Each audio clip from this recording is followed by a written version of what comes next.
Bonjour à tous et à toutes et bienvenue sur le pas live du vendredi cette semaine. Alors, ceci est une vidéo préenregistrée que vous allez regarder peut-être en même temps que mon live habituel. Et dans ce cas-là, vous allez pouvoir discuter entre vous pendant que la vidéo déroule, pendant que vous me regardez.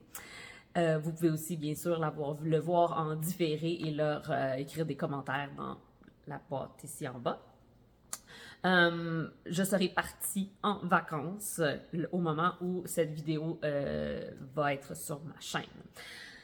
Je vais faire ça à la bonne franquette, c'est-à-dire que je ne ferai pas de gros montages, etc. Ça va être comme à l'habitude, sauf que je suis pas en train de vous parler directement, donc je ne peux pas lire vos commentaires. Ceci étant dit, j'ai quelques belles petites choses à vous montrer. Premièrement, je suis dans un autre décor, comme vous pouvez le voir, c'est la partie salle à manger salon de ma maison, qui n'est absolument pas terminée, mais aujourd'hui, il fait très gris au jour où je vous parle, et donc c'est la place où il y a le plus de lumière dans ma maison. Donc voilà, je filme face à ma grande fenêtre de ma cuisine. Aujourd'hui, parlons. Ben, premièrement, je porte le primaire de Camille Descoteaux que j'ai fait il y a 1 an et c'est la saison. Hein, c'est la saison de mes gros chandails. C'est la saison où je porte mes chandails tricotés tous les jours dans ma maison. Le primaire, c'est définitivement celui qui a le plus un feeling de sweatshirt, coton watté, peu importe comment vous voulez les appeler. Je parlais hier avec quelqu'un qui tricote et je lui expliquais que ça fait je ne sais pas combien d'années ça fait que je n'ai pas acheté aucun gros chandail, c'est-à-dire un coton watté, une veste, quelque chose qui va me tenir au chaud. J'en ai pas acheté depuis des années puisque j'ai tellement de chandails tricotés. Mais celui-ci, c'est définitivement mon plus passe-partout. De un, j'adore la couleur. De deux, le fit est extraordinaire. Donc, il peut être porté par-dessus tous mes t-shirts, mes camisoles, etc. Je me sens comme si c'est un upgrade d'un coton watté. Sauf qu'il n'y a pas de hood, évidemment. Mais souvent, quand je suis à la maison, je porte une tuque. L'hiver, de toute façon. Quand je reviens de l'extérieur, d'aller porter mes enfants, mettons, à l'école, je rentre, j'ai une tuque sur la tête, je l'enlève pas. Donc, j'ai pas besoin d'un hoodie. Alors, sur quoi j'ai travaillé dans les dernières semaines? Il me manque un item. Ah non, il est là-dedans. Ok, c'est bon. Donc, dans les dernières semaines, j'ai travaillé sur la chose la plus importante, je pense, à vous montrer, c'est... est-ce que c'est ça? Je dis des affaires, je dis n'importe quoi. Ben, pourquoi pas vous montrer ça? Je ne me rappelle pas si je vous les ai montrés il y a 2 semaines, mais ils ont un peu changé depuis. J'ai terminé mes chaussettes faites avec cette merveilleuse laine. C'était mes chaussettes, ça c'est Mon pays c'est l'hiver de chez Biscotte, qui est une laine autorayante blanche, rouge et bleue avec des speckles. Et j'ai fait une paire de chaussettes et ma paire de chaussettes, sa particularité, c'est qu'elle a une chaussette faite avec des 2,25 mm et une chaussette faite avec des 2 mm pour voir si la chaussette avec des 2 mm va prendre plus de temps avant de développer des trous. Et donc, je veux voir si ça vaut la peine pour moi de changer ma façon dont je tricote mes chaussettes. Je pense que j'en ai parlé il y a 2 semaines. En tout cas, bref, je voulais quand même vous les montrer parce que je les ai portées beaucoup. Je me suis dit qu'une bonne façon de m'assurer que j'allais avoir un résultat assez rapide, ça serait de les porter le plus possible. Fait que je les porte tout le temps. Je les porte plusieurs jours d'affilée. Je les porte pas dans la maison parce que j'ai mes pantoufles. Je les porte juste dans mes souliers à l'extérieur. Puis là, quand je trouve que ça fait assez de jours que je les ai portés, je les mets au lavage. Mais voici ce qui s'est passé par contre. Pouvez-vous voir la différence? Alors, le beau blanc n'est plus blanc. Alors, ces chaussettes-là, le rouge de la chaussette a absolument déteint quand même beaucoup sur on le voit peut-être pas autant à la caméra, là, mais toute la chaussette a une petite teinte rosée. Là. Fait que sachez que si vous achetez cette couleur, ne mettez pas vos chaussettes la première fois au lavage avec quelque chose de blanc. Ça risque de devenir rose. Ceci étant dit, c'est vraiment drôle de porter 2 chaussettes qui ont été faites avec des aiguilles différentes parce que je peux sentir la différence. Euh, j'ai essayé de les faire le plus pareil possible côté longueur et circonférence. Donc, j'ai changé le nombre de mailles que j'ai monté pour faire la chaussette plus petite, mais juste dans le toucher, dans le feeling, puis dans la grosseur des mailles. Je sais pas si avec la caméra, ça va attraper. Oui, on voit là comment 0,25 mm fait une grosse différence sur la grosseur des mailles. Donc voilà, le test est commencé. Et j'ai hâte de voir. J'ai hâte de voir ce que ça va finir par donner. Je sais pas ce que je vais faire avec celle-là. Peut-être que je pourrais faire... Tu sais, j'ai beaucoup de restants de laine à chaussettes. Peut-être qu'une tuque pourrait être une option pour une tuque lignée. Peut-être que je pourrais faire une muscle bro en mettant comme un côté cette couleur-là, puis l'autre côté une autre. Ça pourrait être une option. Donc ça, c'est ça. Parlant de tuque, pourquoi pas... Ah non, je vais vous parler des choses que j'ai tricotées avant. OK. J'ai travaillé sur mon espèce de projet que j'amène quand je veux parler et ou lire. C'est mon Traveler Shell de Andrea Mari, oui, c'est ça. Ici. Donc, mon Traveler Shell, il est rendu à ce point-ci. Toujours difficile à montrer, hein, parce que je suis pas fine puis je garde tout sur mes aiguilles. Donc, ça, c'est l'arrière, c'est le panneau arrière du chandail. Comme ça. Et là, on peut voir que ça, c'est l'ouverture de la manche. Donc, techniquement, ça va aller de même. Je sais pas si je vais être ici un peu. Techniquement, ça va aller comme ça.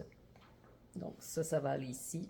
Même si je peux pas le mettre comme il faut, là. Mais ça va aller là. L'arrière va aller là. Ça, c'est le trou du bras qui est quand même assez profond parce que c'est des manches tombantes. C'est pas des vraies manches parce que c'est une espèce Ah, Claudia a trouvé les mots. C'est un shell, c'est comme une espèce de veste. Donc, on peut voir la largeur, là, ici, ça va aller ici. Ça va tomber sur mon épaule comme ça. Comme ça. Puis ça va aller rejoindre en arrière le panneau arrière qui va venir sur mon épaule. Puis ensuite, on vient relever des mailles le long du devant, parce que c'est un cardigan, donc on vient relever des mailles tout le long du devant, autour du cou, puis l'autre côté du devant. Et c'est un cardigan ouvert, donc il n'y aura pas de boutonnière sur ce cardigan. Et ça va faire des belles côtes là, larges comme celle-là. Les côtes sont faites sur des aiguilles 2,75 mm, genre. Le corps est fait sur des 3,5 mm. Ouais, je pense que les côtes, c'est des 2,75 mm qui créent cette superbe texture. Parce que si on utilise des aiguilles trop grosses, c'est moins joli. Et là, parce que j'ai fait le montage tubulaire au début, évidemment, il va falloir que je fasse le rabattage tubulaire, qui n'est pas mon préféré, que j'utilise pas tout le temps, mais cette fois-ci, ça me tentait de suivre le patron là-dessus. Fait que je vais devoir faire un beau rabattage tubulaire sur beaucoup, beaucoup de mailles. Oh voilà. Mais là, je suis rendue à l'étape où je me demande combien il me reste de rangs à faire. Parce que ce qui est le fun avec un motif comme celui-là, c'est que je peux compter mes ridges, qu'on appelle en anglais les crêtes. Là. Fait que là, je compte le nombre 1, 2, 3, 4, 5, 6, 7 pour savoir où est-ce que je suis rendue. Et ici, en arrière, j'en ai fait 1, 2, 3, 4, 5, 6, 7, 8, 9, 10, 11 sur l'arrière, tandis que avant de commencer à faire mes short row en avant, 11, attends un peu. Avant de commencer à faire mes short row en avant, 1, 2, 3, 4, 5, 6, 7, 8, 9, 10, 11. J'ai dit 11 en arrière, hein? 12, 13, 14, 15, 16. OK, fait qu'il me reste 5 répétitions du motif, qui est pas si pire, ça s'en vient, ça s'en vient. C'est sûr que c'est pas un motif qui grossit très vite parce que c'est un motif là, un peu similaire à du point mousse où il y a vraiment beaucoup de stretch en hauteur comme ça, fait que c'est long avant que ça grossisse, mais je vais être vraiment contente. Ma question que je me demande, c'est si je vais réussir à finir le panneau, je pense que oui, le panneau du dos, si je vais réussir à le finir avec ce qui me reste de laine ici. Donc ici, là, j'alterne ces deux écheveaux-là et on peut voir que celui-là, c'est celui que j'ai commencé en bas dans les côtes, parce qu'il en reste beaucoup moins que celui-là.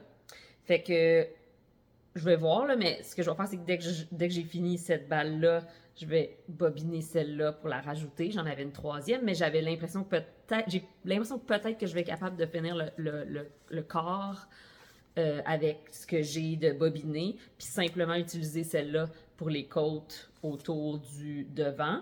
Fait que même si c'est pas le même, même si c'est une autre balle, ça apparaîtra pas tant que ça parce que ça va être sur des côtes et ça va être seulement les côtes. Voilà.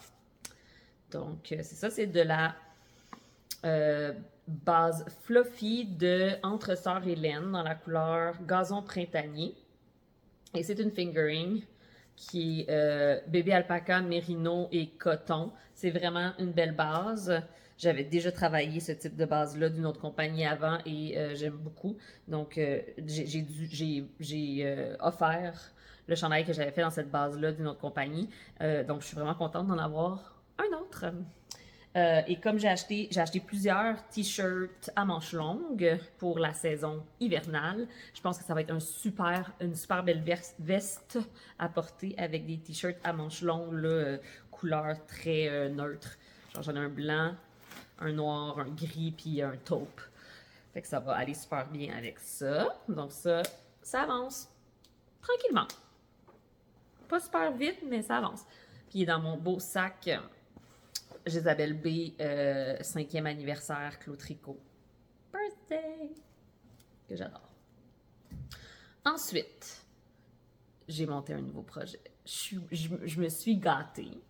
Il y a pas la fin de semaine qui vient de passer, l'autre d'avant, il y avait un espèce de pop-up shop chez Espace Tricot. C'est un pop-up de Julie Asselin.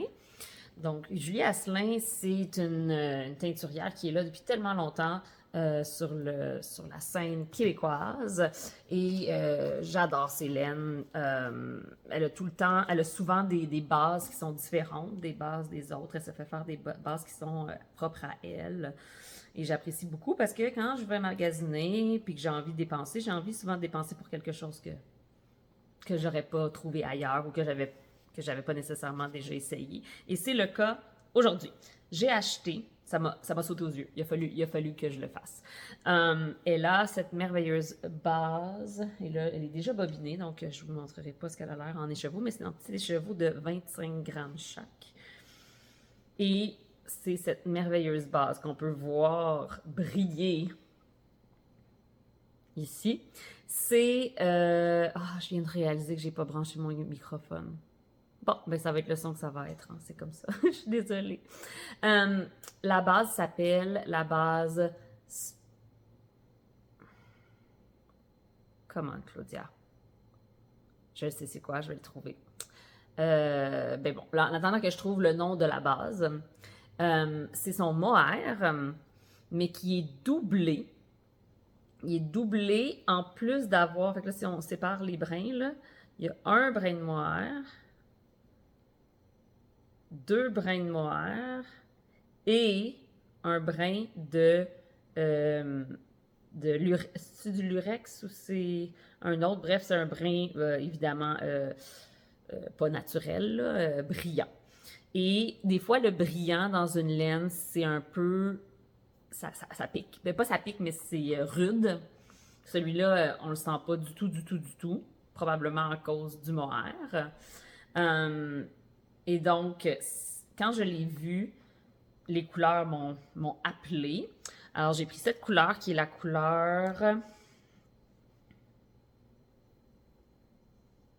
Ascot, je pense. La couleur naturelle. Hein? La couleur ici, quelque chose par rapport à menthe. Je me rappelle plus. Je suis pas bonne. Hein? Et petit pêche. Donc là, quand j'ai vu ça, là, ça m'a fait penser à un Noël. Mais tu sais, un Noël pastel. Vous comprenez ce que je veux dire? C'est un petit Noël doux, où il y a de la petite neige cute. Et là, ça m'a dit, j'ai envie de faire quelque chose en colorwork, en jacquard. Et tout de suite, il a fallu que je le monte. Il a fallu que j'arrive à la maison et directement je mette ça sur mes aiguilles. J'ai commencé c'est le Instant Crush de Joji Locatelli. Alors, c'est un chandail qui est tout en jacquard. Joji le fait avec 2 brins de mohair. Donc, moi, comme c'est déjà un brin de mohair doublé, je le fais avec un seul brin.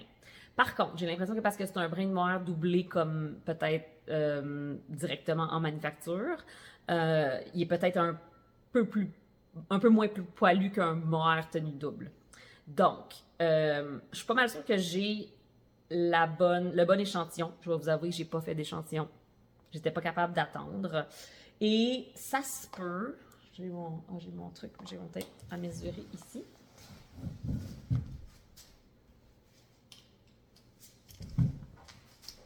Alors, j'ai pas fait d'échantillon, comme j'ai dit, parce que je voulais absolument le commencer tout de suite. Mais si je regarde mon échantillon, après l'avoir... J'ai pris le haut quand j'étais rendue à la séparation pour les bras dans le patron. Je l'ai essayé, puis je l'ai steam bloqué. Donc, j'ai utilisé mon truc à la vapeur là, pour essayer de le bloquer un petit peu. 1, 2, 3, 4, 5, 6, 7, 8, 9, 13, 14, 15, 16, 17, 18, 19, 20, 21, 22, 23. Je suis définitivement plus petit dans l'échantillon que ce qu'elle recommande, si je ne m'abuse. Mais bon, c'est la vie. Et en fait, ce que j'ai fait, c'est que quand j'ai commencé en haut ici, je l'ai commencé avec les aiguilles recommandées. Puis à un moment donné, j'ai changé pour une aiguille un peu plus grosse parce que je voyais bien que ça allait être petit. Et puis, en parlant avec une amie qui l'avait commencé aussi, elle m'a dit, je l'ai commencé, mais je l'ai pas fini parce que j'étais déçue, parce que justement, il était trop proche de l'aisselle ici. Et donc, je veux pas le porter parce qu'il est trop serré.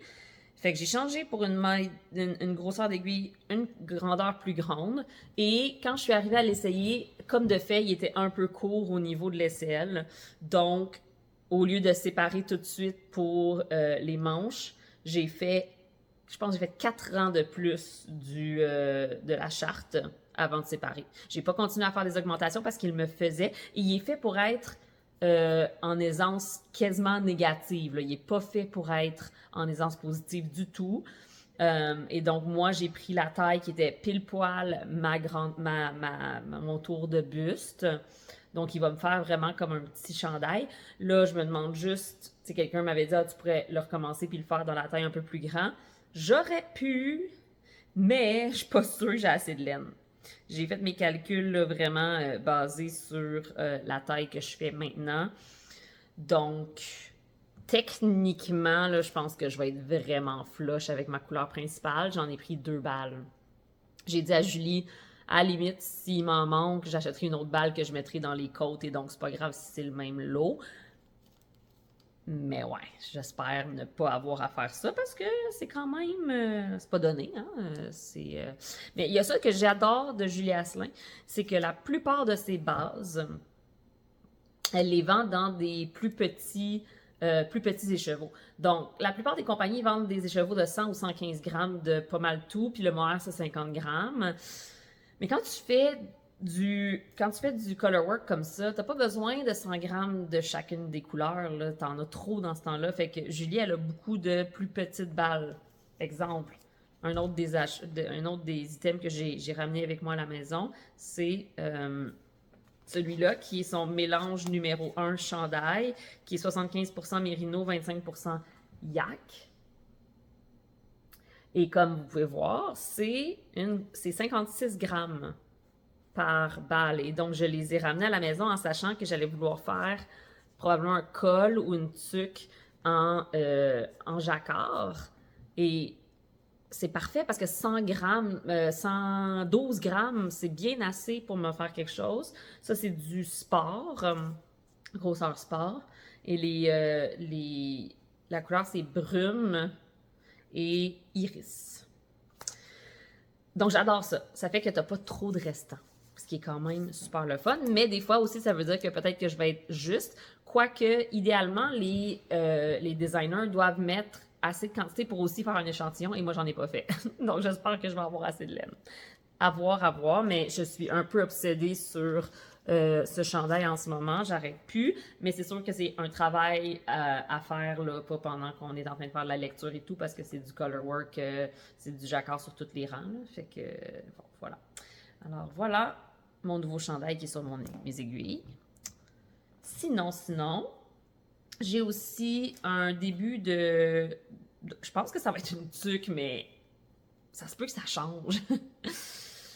J'ai commencé un projet où je voulais comme passer des mini écheveaux. Et ça, c'est du point de lin, okay, linen stitch. Et j'adore faire du linen. J'ai réalisé maintenant en le faisant que c'est vraiment le fun de faire du linen stitch en rond parce qu'en fait, surtout en 2 couleurs, parce que le point comme ça, ce qu'il faut faire, c'est on glisse une maille avec le fil devant, puis on tricote une maille en droit. Fait en rond, c'est tricote un, glisse un avec la laine en avant, tricote un, glisse un avec la laine en avant. Puis sur le deuxième rang, il faut que tu fasses l'opposé. Donc, glisse celui que tu as tricoté et tricote celui que tu as glissé. Ce qui fait que si tu montes un nombre impair de mailles, tu fais toujours tricote, glisse, tricote, glisse, tricote, glisse, tricote, glisse. Quand tu arrives au bout de ton rang, tricote, glisse, tricote. Tu finis avec tricote parce que tu as commencé avec tricote. Donc, tu continues avec glisse, tricote, glisse, tricote. Fait que tu peux faire 2 rangs sans avoir à toucher à rien. Puis là, quand tu as fait tes 2 rangs, tu sais toujours sur quel rang tu es, parce que, mettons, là, en ce moment, toutes mes mailles sont des mailles, cette espèce de couleur ici, variée avec du menthe. Et ça veut dire que j'ai fini d'utiliser ce fil-là, puis là, je vais prendre l'autre fil qui est plus comme taupe. Et quand je fais tricote, glisse, évidemment, une maille sur 2 est tricotée, une maille sur 2 est glissée. Donc, sur mon aiguille, je vois que je suis à mon premier rang parce que j'ai juste... C'est difficile à voir parce que les couleurs sont pas super différentes sur caméra, là, mais je peux voir que ici, j'ai une maille sur 2 qui est le taupe. Puis quand je vais arriver au prochain rang, ben, les mailles qui ne sont pas taupe vont être tricotées, puis les mailles qui sont taupes vont être glissées. Est-ce que je suis logique dans ce que je suis en train de raconter? Je pense que oui. Donc, je trouve ça super le fun à faire. Et je pense que j'ai comme skippé un... Non, ça va. Je trouve ça super agréable à faire. Ça fait un tissu qui est très dense. Alors, j'ai du c'est du fingering tenue double. Et c'est des aiguilles 4 mm. Et j'ai monté un certain nombre de mailles. Je pense que j'ai monté 85 mailles. Et en espérant me faire une tuque. Là, évidemment, il est encore sur les aiguilles. Et les aiguilles sont très, très petites. Donc, je ne pourrais pas l'essayer. Mais je pense que ça ferait. Sauf que je ne suis pas sûre parce que c'est très, très pas élastique. Donc là, je me dis, ouais, là, si ça fait pas comme tuque, je pense que je l'avais mis sur d'autres aiguilles à un moment donné, puis je l'ai essayé, puis ça fonctionnait. Mais ce que ça pourrait être aussi, c'est un col qui vient s'attacher. Tu sais, je sais que j'ai fait mon montage qui n'est pas un montage... c'est pas un montage... voyons le mot que je cherche. Provisoire. Mais je pense que je pourrais quand même l'attacher. Ou je pourrais coudre ça ensemble. Je pourrais coudre le bord ensemble puis le continuer comme un espèce de long foulard qui est dans le fond un foulard tube, ou même pas l'attacher, puis avoir un foulard tube. La raison pourquoi je dis ça, c'est que ça fait partie d'un kit. Pas d'un kit, mais d'un le mot que je cherche. Voyons. Ça fait partie d'un set de mini-écheveaux, qui sont tous des mini-écheveaux de 10 grammes. Et ça, c'est un abonnement que j'ai de chez Row One Yarn. Comme ça, Row One Yarns. Et à tous les mois, je reçois 100 grammes de laine séparée en 10 mini-écheveaux, tout déjà bobinés. Et c'est toujours une nouvelle compagnie, un nouveau, un new dyer, une nouvelle, voyons, teinturier ou teinturière. Donc celui-là, c'est Poppy and Spruce Fibers. Ici. Poppy and Spruce Fibers. Et donc, quand je vais avoir terminé d'utiliser, moi je me casse pas le basic, là. Quand j'ai fini une couleur, j'en prends une autre. Fait que là, comme vous voyez ici, ça comme j'ai fini une couleur à un moment donné. J'ai fini le foncé en premier parce qu'évidemment, j'avais fait le montage et le premier rang avec cette couleur-là. Fait que quand je l'ai fini, j'ai switché à une nouvelle couleur. Puis là, après ça, le petit rose pâle qui est en bas ici, quand je l'ai fini, j'ai attrapé une autre couleur. Donc, je m'en fais pas, j'y vais selon ce qui finit en premier.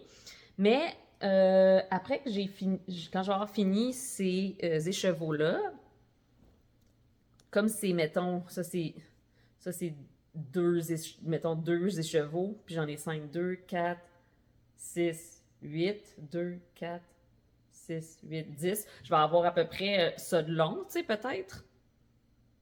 Mais là, après, j'en ai un autre ici, d'une autre compagnie. J'en ai un autre ici, d'une autre compagnie. Alors, est-ce que je continue pour me faire une espèce de long col? Je sais pas. Je pense que je vais devoir. On va prendre un. On va essayer de prendre un. On va faire un vote. Qui pense que ça, ici, peut être une tuque? Moi, j'aime ça des tuques serrées. Pensez-vous que ça peut être une tuque ou pensez-vous que ça me fera pas? Parce que là, je suis trop avancée pour m'arrêter, là. Ça me tente pas de recommencer. Fait que si ça me fait pas, ça va devenir autre chose. Mais ça aurait été un beau test qui pourrait devenir une idée de patron pour faire des patrons avec du point de lin, parce que le point de lin, je pense que c'est un point qu'on ne voit pas souvent, puis je trouve qu'en 2 couleurs, c'est tellement le fun. Puis je trouve que ça ressemble un peu, il y a un point de lin aussi au crochet, puis ça me tenterait d'essayer de faire quelque chose en point de lin au crochet à 2 couleurs, parce que je trouve ça tellement agréable, c'est une belle façon de mixer nos tissus.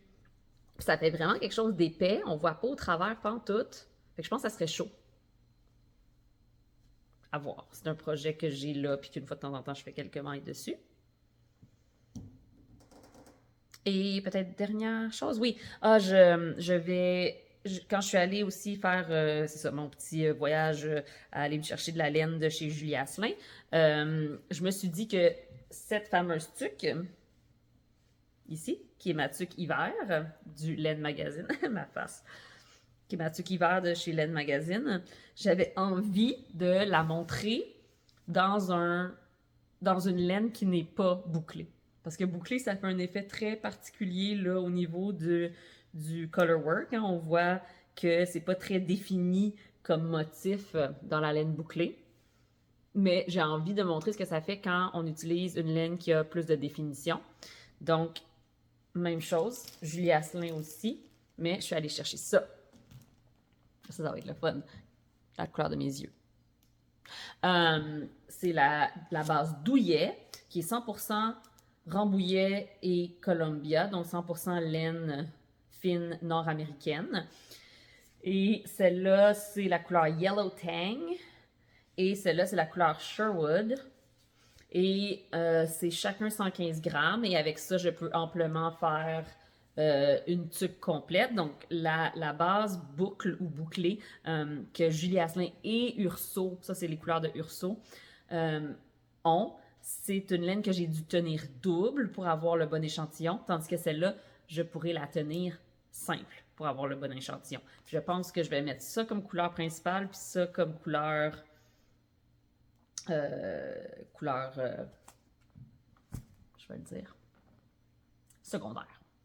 Donc ça, c'est aussi dans mon futur rapproché. Ça me prend 2 jours faire un truc de même. C'est vraiment pas long. Parce que c'est un gros échantillon. Et c'est pas mal ça. Je vais devoir m'amener des choses à tricoter pendant que je vais aux États-Unis, mais d'après moi, ça va être mon chandail en color work dans la voiture parce qu'on va revenir. Je conduis seule pour y aller, donc je peux pas tricoter parce que je conduis. Mais au retour, je vais être passagère et ça va être dans le jour, ce qui est le fun, parce que souvent, on conduit le soir tard, puis conduire la nuit, j'ai beau avoir ça, là. Je l'ai avec moi dans mon sac de tricot, mais où est-ce qu'il est? Ah non, il est là. Je l'ai sorti de mon sac de tricot. J'ai beau avoir mes petites lumières de cou, là. Ça énerve mon chum des fois quand je tricote dans la voiture en avant de lui. Fait que souvent, je finis par arrêter de tricoter la nuit en voiture. Ben là, ça va être de jour. En passant, si jamais ça vous intéresse puis vous attendiez peut-être un bon deal, ces lumières-là, c'est la lumière Lumos. Lumos. C'est dans la barre de description pour avoir un rabais, mais j'ai un code spécialement pour Black Friday qui est valide jusqu'au 2 décembre, qui est le code Claudia30. Je vous le dis parce que why not? Il y a beaucoup de gens qui m'ont dit qu'ils aimaient beaucoup la lumière. Elle a plusieurs settings. Elle se branche par USB. Et voilà, je l'utilise. Parce qu'en plus, j'ai des bonnes chances de devoir porter des lunettes. Des lunettes pour voir de proche. C'est pas des lunettes de presbyte, mais c'est des lunettes de repos parce que mes yeux travaillent fort quand je suis à l'ordinateur et que je lis. Et potentiellement aussi si je tricote des choses où je regarde. Par contre, je regarde pas beaucoup quand je tricote, donc ça, je pense pas que c'est ce qui fatigue mes yeux le plus. Mais ça reste que le soir, quand il n'y a pas beaucoup de lumière, ben mes yeux deviennent fatigués plus vite. Donc, il va falloir que j'aille me choisir des lunettes. J'ai pas eu de lunettes depuis 2009. Si je ne m'abuse. Je me suis fait opérer au laser pour les yeux en 2009. Ça va être toute une job de me trouver des lunettes parce que j'ai des yeux très rapprochés. Ce qui fait que quand j'essaie des lunettes, j'ai toujours l'air complètement ridicule parce que j'ai l'air d'avoir des gros frames qui me sortent comme ça, tu sais, avec les petits yeux au centre. J'ai l'air d'avoir les deux yeux dans le même trou. Je mettrai des photos sur mon Instagram avec mes options de choix de lunettes. Vous voterez. Ceci étant dit, oui, j'ai oublié de le dire. Je vais être au Salon du Livre dimanche le 30? Dimanche. C'est le... Non, 31. Premier? C'est quoi? C'est quoi la date dimanche? Je vais regarder, là. Attends un peu. Genre, moi, je suis encore de même, hein, dans ma vie. Janvier, février, mars, avril, mai, juin, juillet, août, septembre, octobre, novembre. Il y a juste 30 jours en novembre. Donc, ça va être le 1er décembre.